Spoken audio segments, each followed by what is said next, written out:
We are born of the blood, made men by the blood, undone by the blood. Our eyes are yet to open. Fear the old blood. Oh, good to see you safe. Once, a scholar betrayed his fellows at Bergenworth, and brought forbidden blood back with him to Canehurst Castle. It was there that the first of the inhuman Vile Bloods was born. The Vile Bloods are fiendish creatures who threaten the purity of the Church's blood healing. The ruler of the Vile Bloods is still alive today. And so, to honor my master's wishes, I search for the path to Canehurst Castle. Yeah, more yapping from Alfred about the Vile Bloods, but let's go ahead and use this password we just got from Master Willem. The password.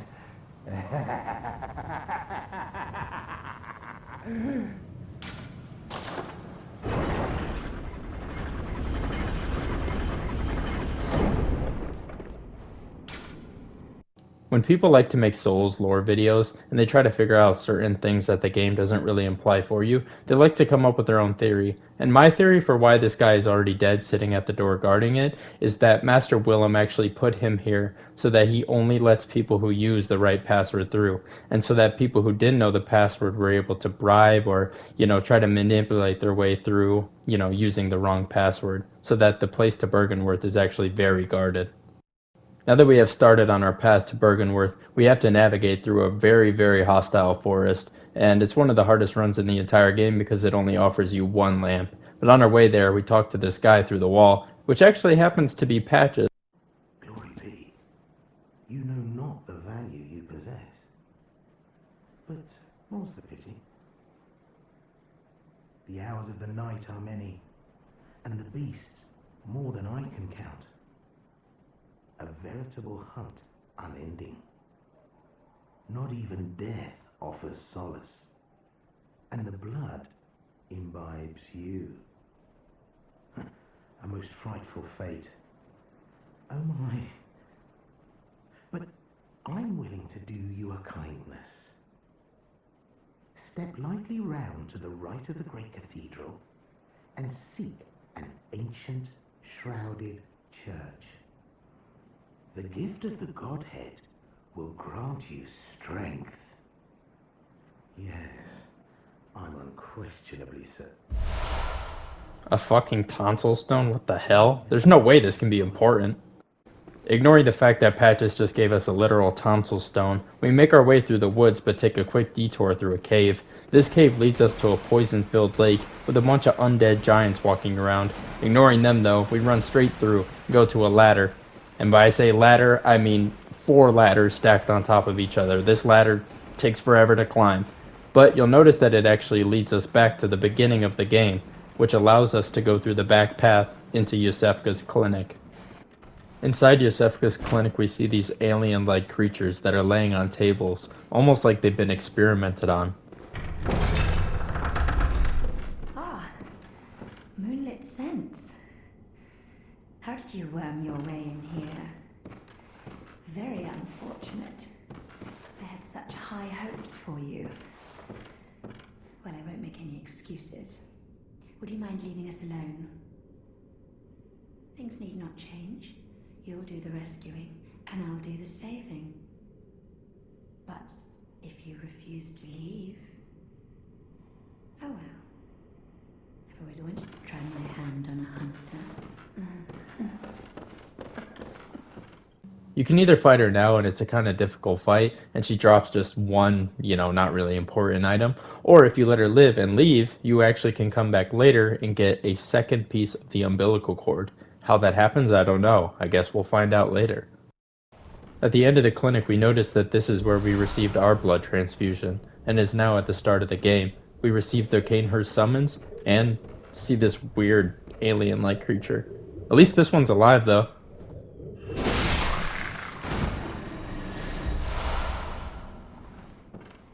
Yeah, it turns out that this was actually Yusefka, and the one that we talked to earlier was actually a fake. Wait, did that say Canehurst summons? Once, a scholar betrayed his fellows at Bergenworth, and brought forbidden blood back with him to Canehurst Castle.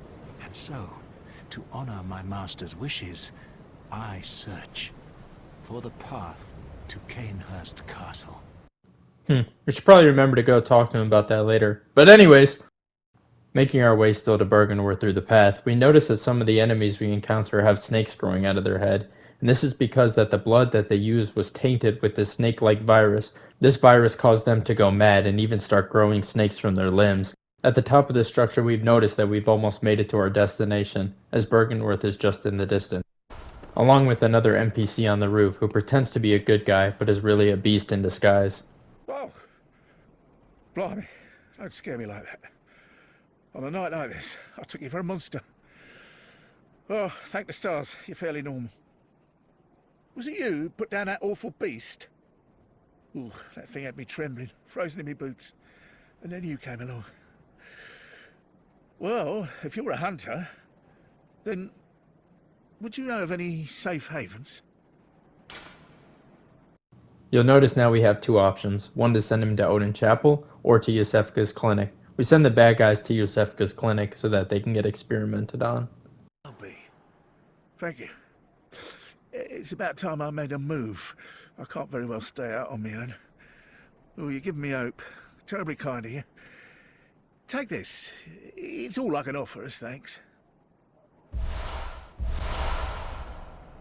The night brims with defiled scum and is permeated by their rotten stench. Just think, now you're all set to hunt and kill to your heart's content. Hunt in cooperation with your fellows, your League confederates.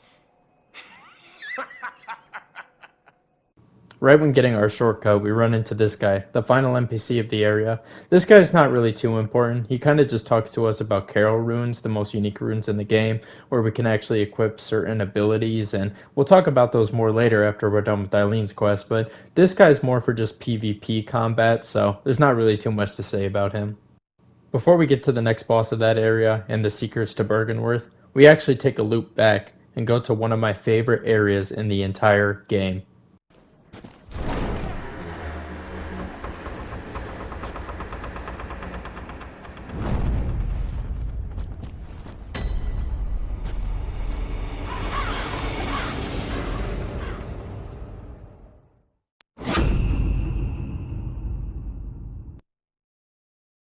In the last video, we talked about the Healing Church, the Choir, and the School of Mensis. The School of Mensis is a school that we learn about later on in the game, except for now that we have the knowledge that we do, we understand that this is where all the creatures that work for the School of Mensis live.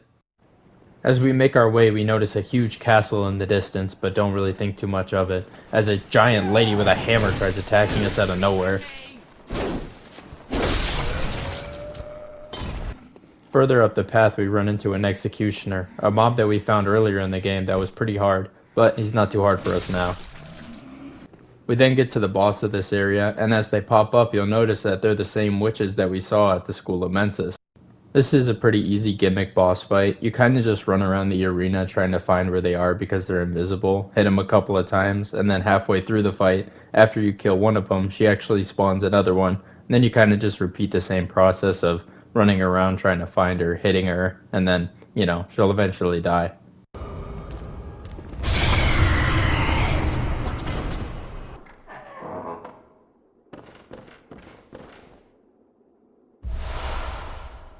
We then picked up the Rune Workshop tool off the corpse of a dead hunter. This allows us to equip runes back at the hunter's dream.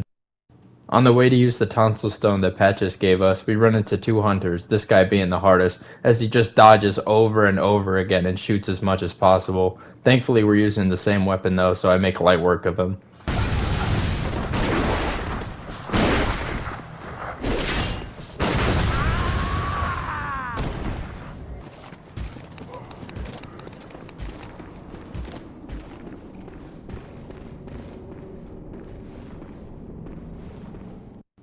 What the fuck? This is an amygdala, something that the School of Mensis is absolutely obsessed with. It's a version of a great one, except for there are many of them, and they're called an amygdala because the amygdala is the part of our brain that responds to fear. We notice as this amygdala tries to grab us here, it's the same kind of black vortex that tried to grab us back at Odin Chapel. While we let him grab us here, it actually prompts a cutscene. Oh, Amygdala. Oh, Amygdala. Have mercy on the poor bastard.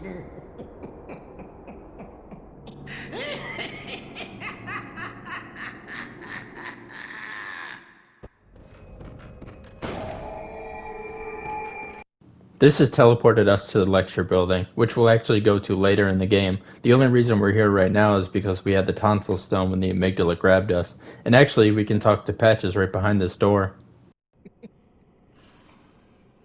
What a joy it is to behold the divine. It must be such a pleasure. You're in my debt, you know. You're nigh on a beast of the field. But here you are, treading a measure with the gods. Are your feet as fat as your wits? Oh, cease this dithering. Take the plunge. Throw yourself to the wolves. We don't know it yet, but this area is actually a nightmare realm that was made by the School of Mensis from a ritual. It kind of looks like a lecture building in a college even, with the students wearing their graduation caps and have turned into these disgusting monsters. This is meant to portray Bergenworth. After I got out of the lecture building, I went back to go fuck this guy up.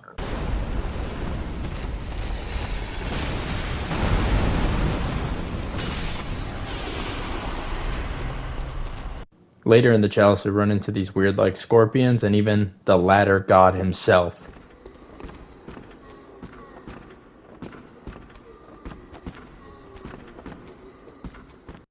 The boss at the end of the area is called the Keeper of the Old Lords, which is kind of like the watchdog of the Old Lords, except for this guy is just like a human like hunter kind of guy. But same kind of premise, he protects the Great Ones from people like us, and he looks cool as fuck. This is one of the coolest armor sets you can actually get in the entire game. I don't wear it on this playthrough just because, you know, it's kind of expensive. But yeah, definitely the coolest looking one. It's like a scarecrow type thing. If you get this armor and you use the Great One, or not the Great One, the Scythe from Gurman, it looks fucking cool. So highly recommend.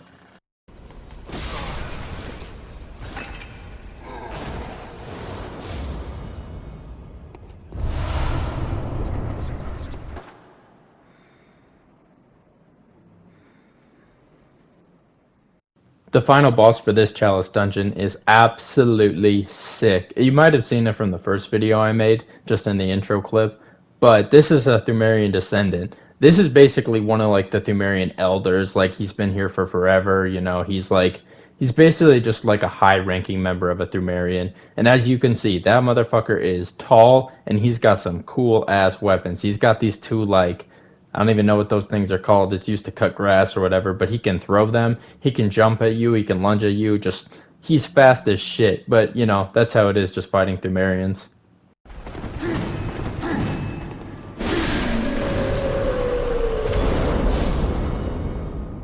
Anyways, no more distractions. On our way to Bergenworth, we run into more of those snake-like enemies, as well as the final boss of this area, which is actually my favorite boss in the entire base game. These are the Shadow of Yharnam, and up to this point, this is our first time actually seeing these guys, so we have absolutely no idea why they're here or who they are, but hopefully once we beat them, we'll get a little more information. This is a 3-on-1 boss fight like a lot of other Souls games have, 2 of them actually walking towards you, 1 of them shooting fire, 1 of them just slashing with a katana, and then a final range-based guy who shoots fireballs at you the entire time. You'll even notice halfway through that they actually grow snakes from their head. That's because they're infected with the snake-like virus the rest of these people are, and they even have this move where they summon this ginormous snake out of the ground from nowhere.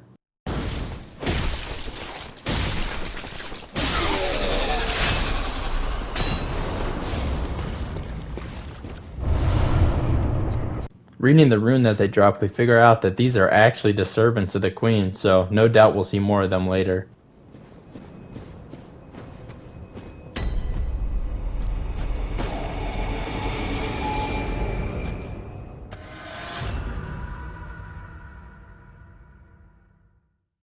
We finally made it to Bergenworth, and once we get here we're accompanied by a couple of different creatures. One that looks just like an amygdala with a bunch of arms and eyes. This blood-sucking piece of shit that I hate more than life itself. This is my least favorite enemy in like any Souls game. I've never been more mad fighting one of these things. And then finally, what the fuck is that? Each school has their own unique way to try to ascend to a great one. We talked about the School of Mensis using rituals, we talked about the Healing Church using blood, but we're not really too sure about how Byrgenwerth tries to ascend to a great one. All we really know is that they are obsessed with insight, and that the more eyes you have, and even the saying our eyes are yet to open, is what will make them ascend to a great one. Further up the stairs we run into a normal student of Byrgenwerth that is actually using a blindfold cap, and that is because the students of Byrgenwerth were almost always using blindfold caps. This was something that Master Willem made every student of Byrgenwerth do, because in his eyes, insight and looking past oneself was the only way to ascend to a great one, so he made everyone wear blindfold caps, fighting even blindfolded. In Byrgenwerth, we actually find something called the Empty Phantasm Shell, which actually, when reading the description, hints that the Byrgenwerth scholars have found several great ones.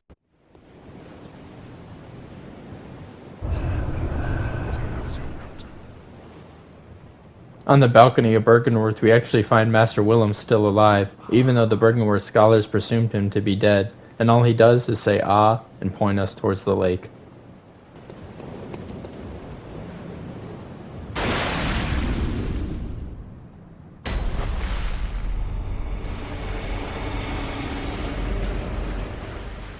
My first couple of times playing Bloodborne, I was really confused as to what this area was, who Rom was, and why is this Great One just sitting in the middle of the lake here?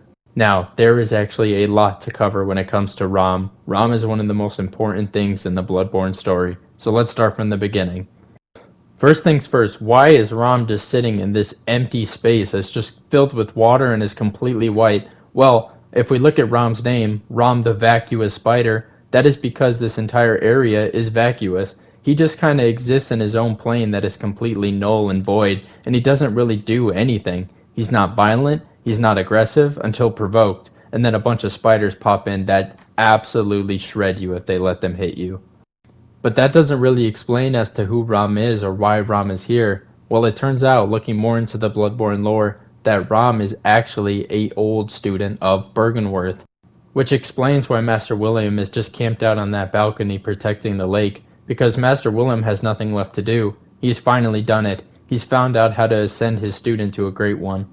But like I said in the previous post, every great one has a purpose. So what is Rom's purpose? Well, in short, to protect the Queen of Yharnam.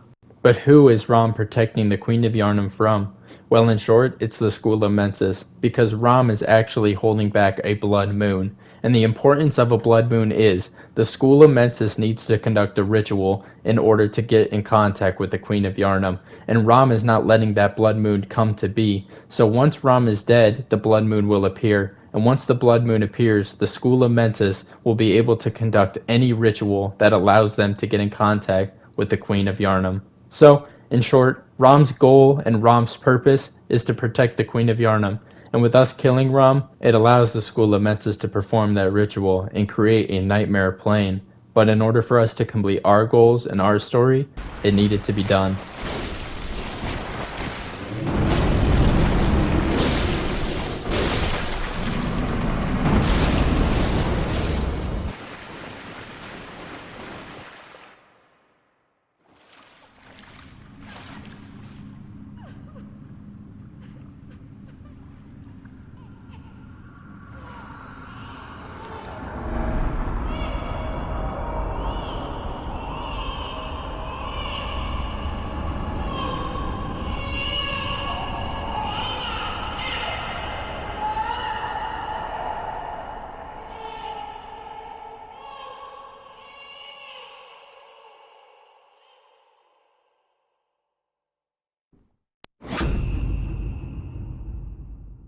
This is Yahar Ghul, the area controlled by the School of Mensis, and where all the rituals have been taking place.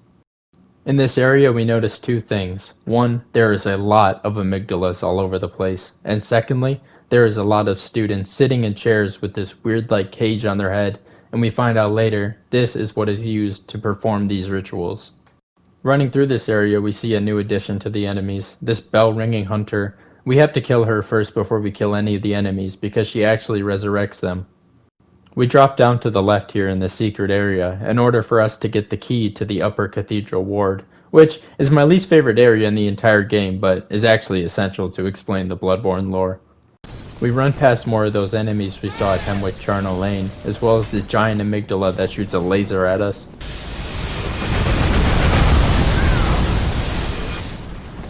Bloodborne does an absolutely amazing job of tying everything together, as we realize we are now at the place we got abducted to with the first video.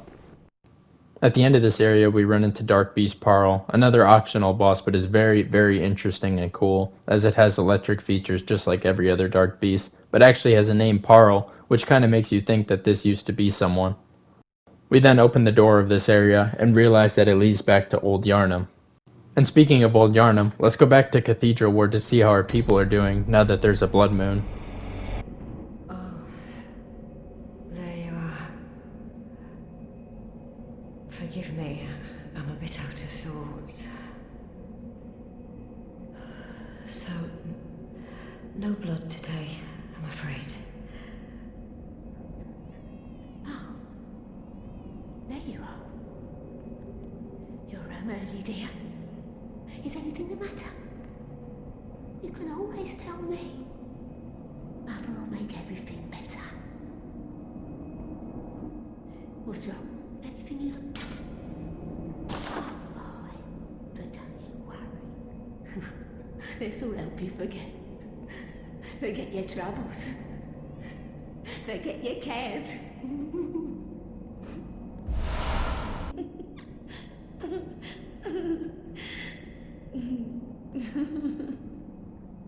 We then enter the area filled with bell-ringing women. This is the school of Mensis conducting a ritual, trying to create a great one. However, they fail, creating this abomination.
The fight is pretty simple itself. We run up to the top level, kill all the bell-ringing women, and then run back down to fight the one reborn.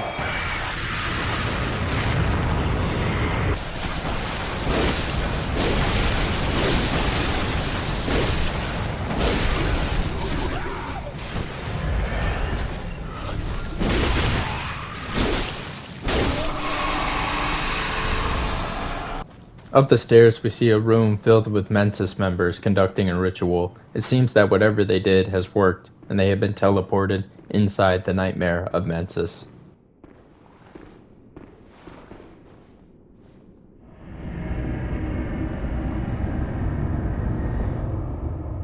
Before we continue on, let's go back to see how Eileen's doing.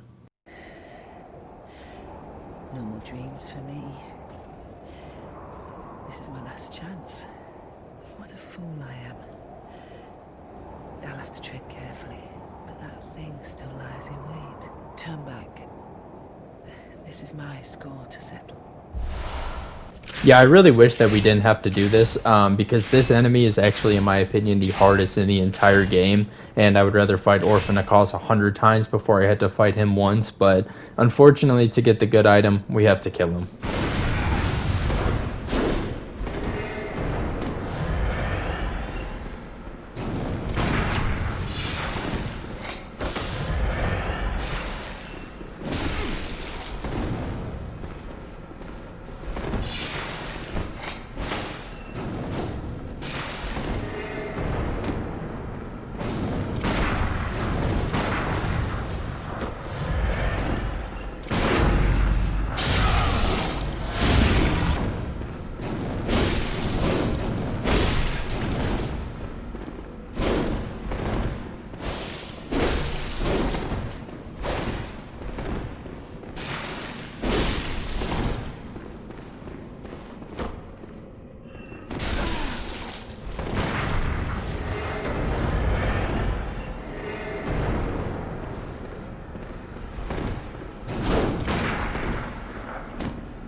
matter. You did save my life. I don't seem to be apt for this life anymore. My glory days were long ago now.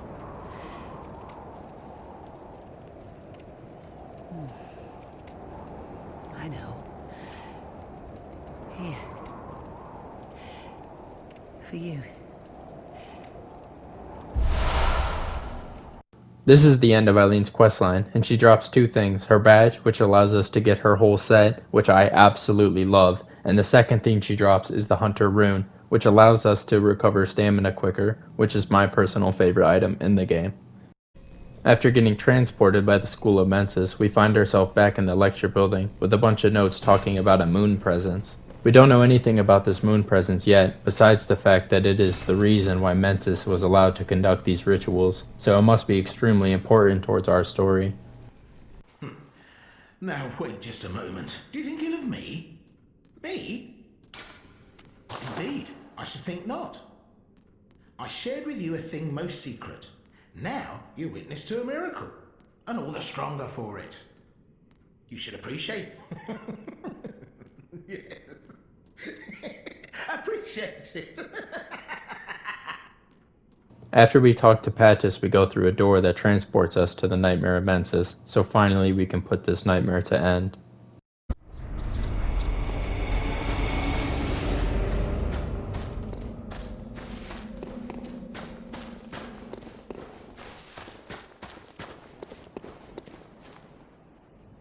We notice that in the Nightmare of Mensis there is a great one staring at us in the distance, and when it sees us we build up an insane amount of frenzy, so all we can do is just run to the next area. After running through this building, we make our way to the next boss, the leader of the School of Mensis, and the one responsible for this nightmare.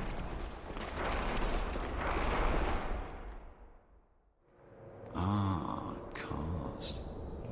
Or some say cosm. Do you hear our prayers?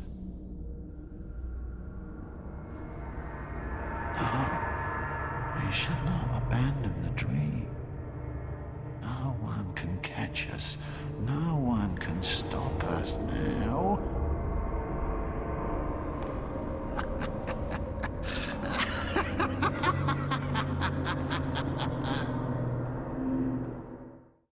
Yeah, Mikolash is a complete piece of shit, because he has this one move that, my friend says, well, to avoid it, you just have to dodge forward. Yeah, well, I dodge forward and I still fucking die, so I don't really understand, dude. So, look at this. Did you guys just see my health bar? Yeah, this boss is fucking ridiculous. If you try to fight him normally, I mean, he has two moves, and one of them he just insta-kills you. So, we're gonna do it a different way. We're gonna stand above, we're gonna throw a bunch of poison knives at him, and he's gonna die like a little bitch, okay?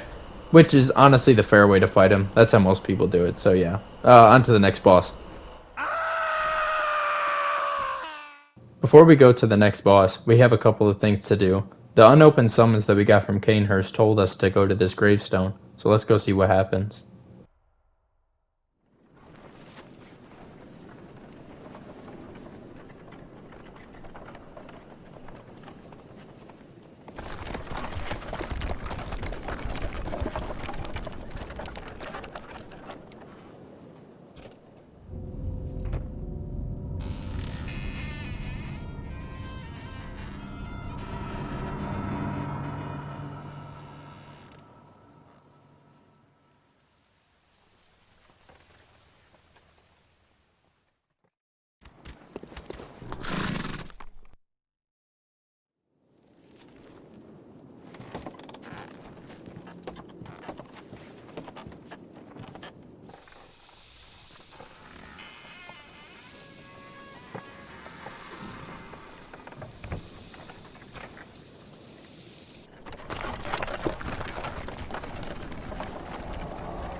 That castle that we ended up seeing last video back in the distance of Hemwick Charnel Lane actually ended up being the castle that Alfred's been looking for this entire time. This castle is guarded by these blood-sucking creatures, along with these ghosts rummaging around the castle.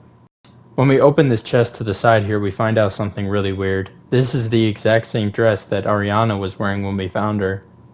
This means that this whole time Ariana was not just a prostitute, she was of vile blood descent, which means she was hand-picked to be chosen from a great one, so that this pregnancy she was encountering actually turned out to be a great one.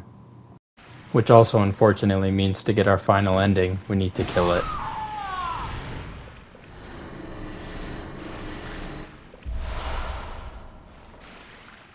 We also robbed the bitch's shoes, I don't really know why though. Heading back to Canehurst after we're done with the castle, we make it to the roof, where we meet the boss of this area.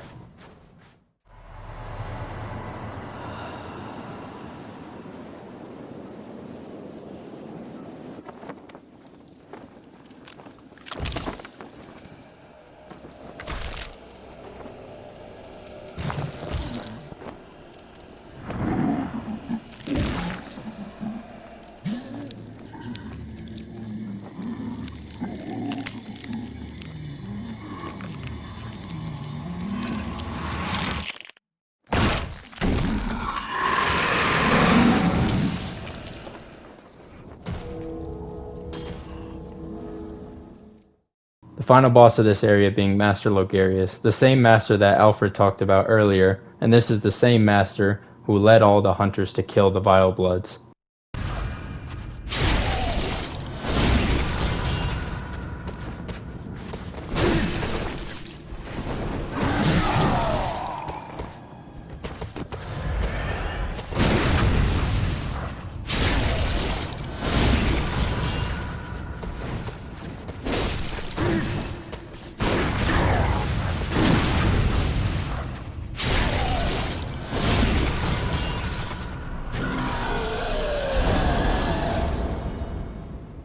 After we defeat him, he drops the Crown of Illusions, which reveals the secret area that leads to the Queen of Canehurst Castle.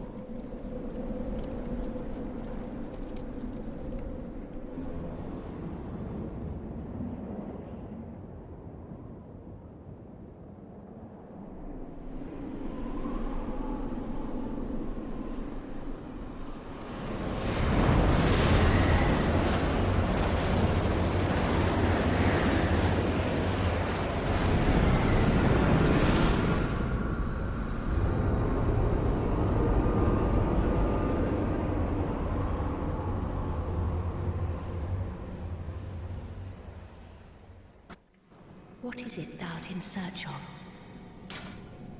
Well, well. An odd hunter thou art indeed.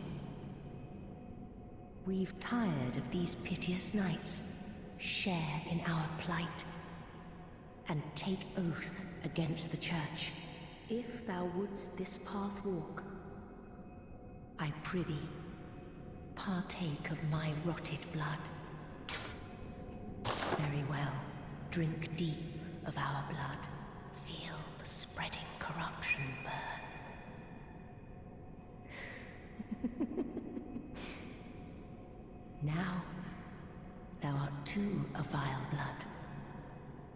We two, the very last on this earth. That letter that we got at the beginning was specifically addressed to us, so it must mean that Queen Annalise expected us to come here, and through our battles with Master Logarius, she would make us another Vile Blood. On the table here we find another unopened summons, so we might as well go back to Alfred to return it to him. Oh, good to see you safe. Now, let's think up something to discuss. Just tell me what piques your interest. Aha! Is that the sigil of Canehurst? I've heard tell of Canehurst nobles and their amusingly pompous invitations. Wonderful. I thank you profusely.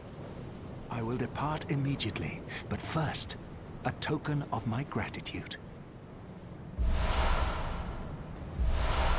Ah, I feel my master's hand at work. Praise the good blood. and let us cleanse these tarnished streets. Also at Cathedral Ward we notice that the grandma's missing, but going out just to the left here, we notice her laying dead in the street.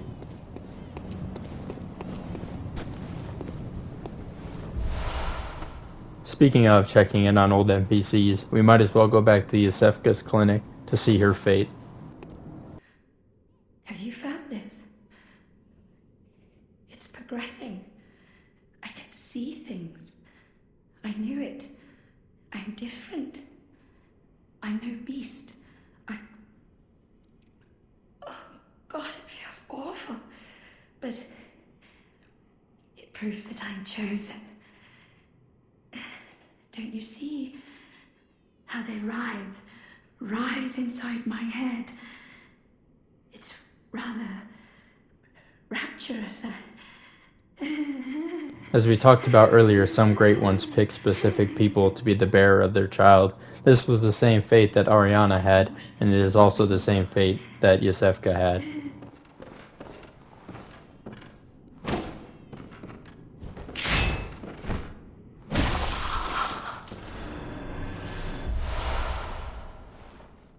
Before we go back to Canehurst, there's one more area that we haven't visited yet. Upper Cathedral Ward, Odin Chapel.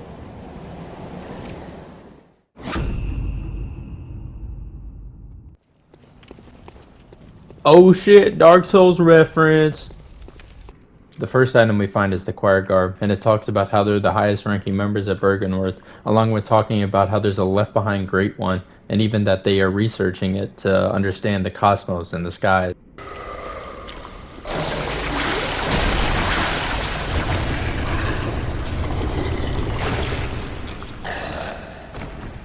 After killing the remaining brain suckers, we then open this door to find this kind of mummified statue of a man, using the emote Make Contact, which is what they thought to believe the way that they make contact with Great Ones. Moving further through Odin Chapel, we find our next boss, the Celestial Emissary. This is just a bunch of those alien Squidward looking creatures, except for one of them, there's something different.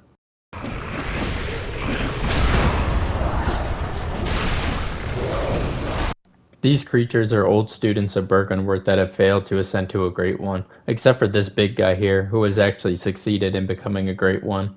The reason why they're surrounded by all these flowers is because, after failing to become a Great One, they really don't have any mind or thought left, and the only thing that soothes them is these flowers.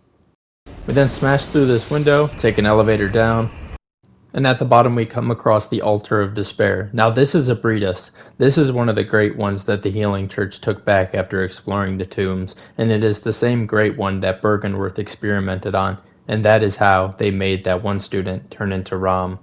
The story of Abridus is kind of sad, as the choir just keeps experimenting on him, trying to figure out how to turn more students into Great Ones, and Abridus kind of just misses the other Great Ones.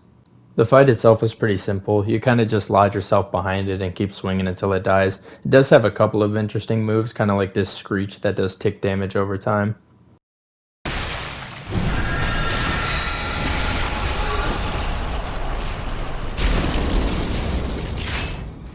Now that we're completely done with the Upper Cathedral Ward, let's go back to the Vile Blood Chamber to see if Alfred's there. Try stirring up trouble in this sorry state. All mangled and twisted, with every inside on the outside for all the world to see.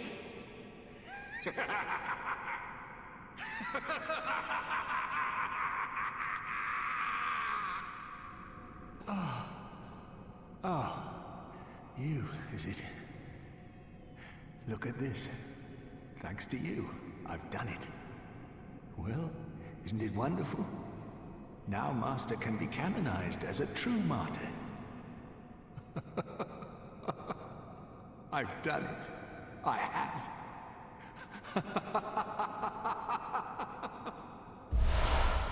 This isn't too much of a surprise to us, as Alfred's goal from the beginning has been to find the final Vile Blood. Little does he know, though, us ourself has been turned into a Vile Blood. We take the flesh off of the chair and wonder what we can do with it. Queen Annalise, because she's a Vile Blood, is immortal, so if we take the remaining flesh from her back to where Abridus was and offer it to this little weird-like creature here, it says that time has flown in reverse, and now we can go back to the chamber and notice where Annalise sits. Of our blood, I What is thy wish? And that's pretty much it. She doesn't really say anything about us literally saving her life, but at least Alfred's happy. Going back to where Alfred was originally, we notice him dead laying there, as he has completed his purpose. We can even see the Crown of Illusion sitting on this little step. Now that the side quests are done, we go back to the Nightmare of Menses, where we notice the Queen's Guard are here, along with these giant, disgusting pigs, who do a shit ton of damage. As we made it to the top of the tower, we noticed Queen Yarnum herself standing there, with blood on her stomach, symbolizing the birth of her baby unwillingly. Before we go to where Queen Yarnum was looking at, we take a little detour, noticing these spider-like creatures with Patch's face in a bowl cut, and then notice this lever standing here.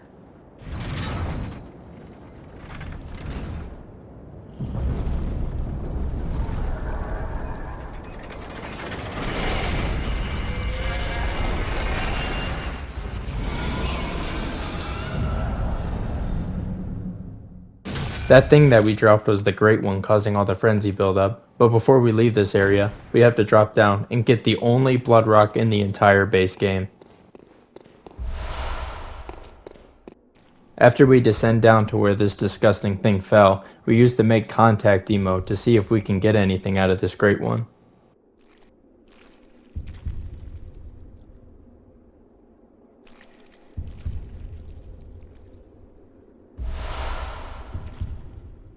Putting this thing out of its misery, the only thing it drops is a living string, which is just an item used in chalice rituals.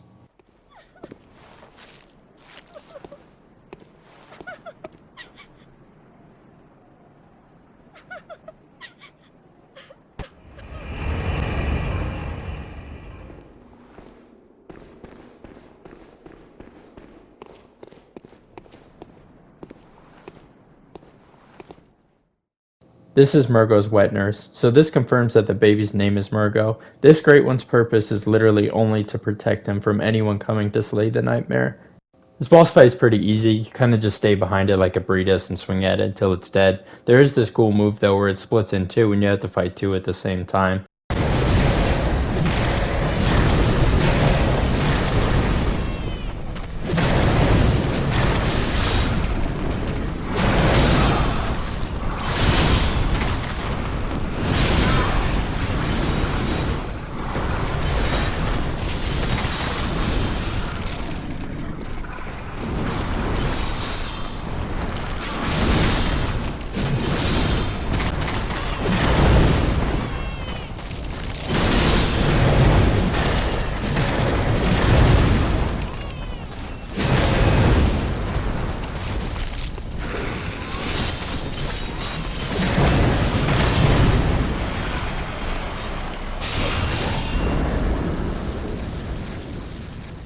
You'll notice after killing Murgo's wet nurse, the normal prey appeared actually does not pop up. That is because we're waiting for the baby itself to die, indicating that the nightmare has been slain.